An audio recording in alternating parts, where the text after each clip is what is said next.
How dangerous is Richard Riakporhe? Yeah, he's a dangerous fighter. He's a cruiserweight with punch power. So all cruiserweights with punch power are dangerous. Lawrence Okoli, dangerous fighter. You know, at world level, you're going to be in there with dangerous fighters who they can all punch. So yeah, he's dangerous. How much are you looking forward to an away day in London? Bring all the fans up from the South Coast? Yeah, buzzing.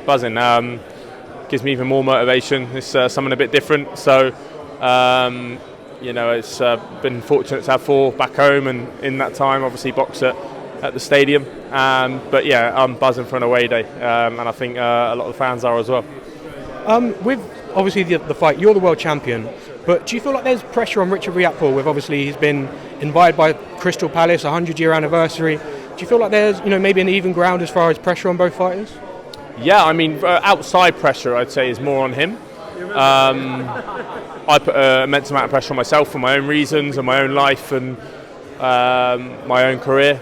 But yeah, I think outside pressure, there'll be more on him. Sure. And do you feel like your mindset and mentality's changed since becoming a world champion?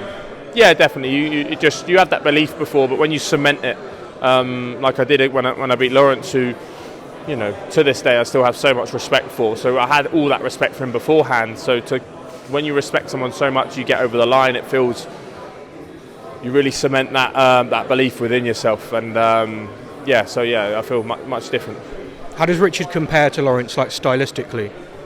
Lawrence is more awkward, harder to hit clean. I'd just say Richard, the only attribute Richard really got on Lawrence is probably got more punch power in different shots. So maybe his left hook's better and more variety, and he carries his power through his variety. Sure, and obviously to go a little bit deeper, I know you said that with your wife you like to kind of visualise a lot. You sit down and kind of visualise all the outcomes that go through the fight. I was speaking to a sports psychologist yesterday, and he said some of the best athletes can visualise themselves winning, but can also visualise when things necessarily aren't going as well. Is that something you work on with Shane, and is that something that you put yourself in certain scenarios in fights so that when you're in the ring they don't feel like unfamiliar territory? Yeah, absolutely. It's something I always do, always have done. I've done it since I was an amateur. Put yourself in the situation in the ring and then overcoming them. So when they do happen, if they do happen, most of the time they don't, but you're prepared for them. And I've been in that situation before where it's happened, and and it's okay. I know what I've got to do here because I've been here before. So that's a big part of it. It's not with Shane. It's just something I learned off a guy a long time ago, and I just continue to do it. Do you ever allow yourself to even make a plan or think about what might happen if you didn't win? Not really. No, never been like that. Never really. You do cross that bridge if it happened, just like I did with the first fight. But I'm very, very, very happy with where my life's at. So win this one, and I'll be in an even better position. You became a father about, was it just over a year ago now? Nearly 2 years. It'll be nearly 2 years. In the end of May. Do you feel like your priorities changed when that happened? Obviously they will to some extent, but within your profession, what you do you feel like your outlook on that changed a bit when obviously your son came into the world?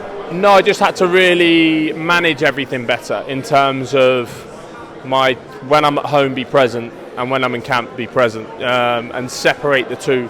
That's why I come up here on my own, and my wife and my son stay back home in Bournemouth, which is very difficult, and I miss them all the time during the week. But then it motivates you because it's like you're not going to come up here for no reason and just go through the motions. You're going to come up here and make sure you're up here for a reason.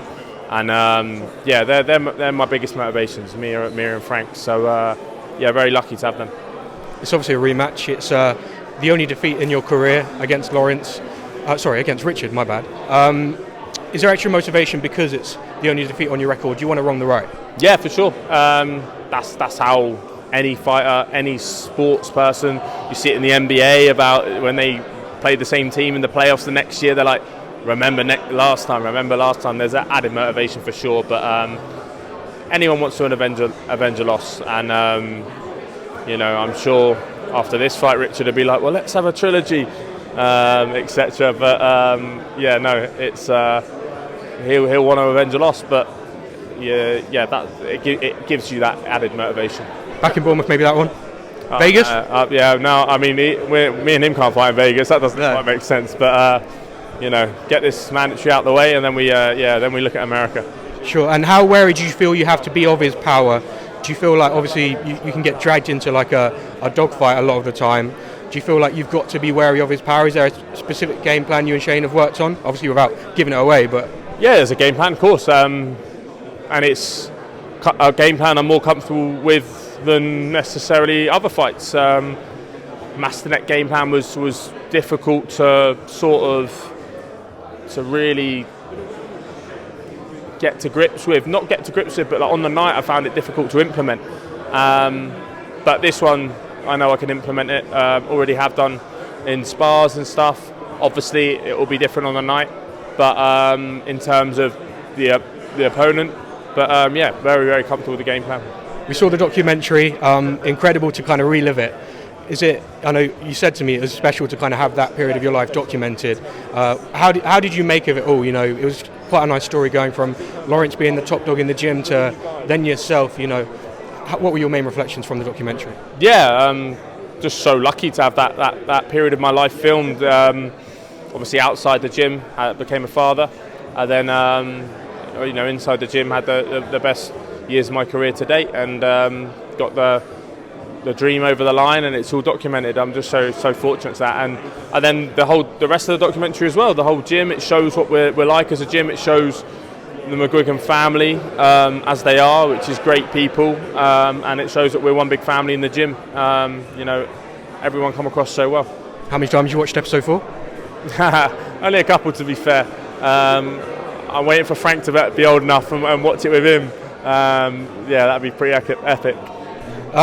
Just finally, how do you see this fight going, and is it unifications you want next? You've been very vocal about that, vocal about it today. Is that what you want next? Yeah, absolutely. Get the mandatory out of the way and look at unifications. I see this fight being a bit of a realisation for Richard that he should have had fights before now that might have put him in better position to deal with this sort of fight and occasion. So yeah, I'm just excited. Just one more on that. Is there, obviously, because you've had such high levels fights, Okoli, Masnat, well-respected fighters, you've gone the distance with both of them, you've had those kind of rounds in the bank.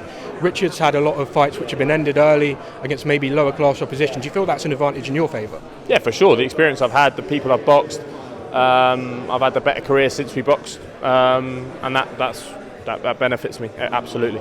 How's the fight end? CBS, probably a stoppage, not a knockout. I reckon he's tough enough to deal with it, but who knows?